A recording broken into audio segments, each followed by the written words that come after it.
Babasahin tayo ng ulan mga tol ah. Lumakas pa ng lumakas.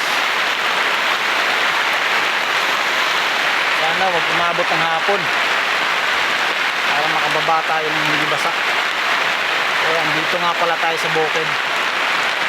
Medyo malayo-layo to, mga kalahating oras lakarin, kaya hindi pwedeng maulan pagbaba kasi madulas yung mga bato.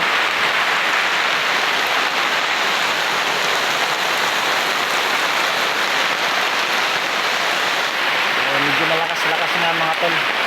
Magpapahinga muna tayo saglit at mag-aalas 12 na rin.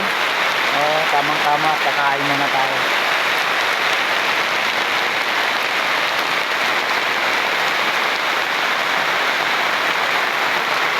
Sana lang wag umabot ng hapon ng ulan na to.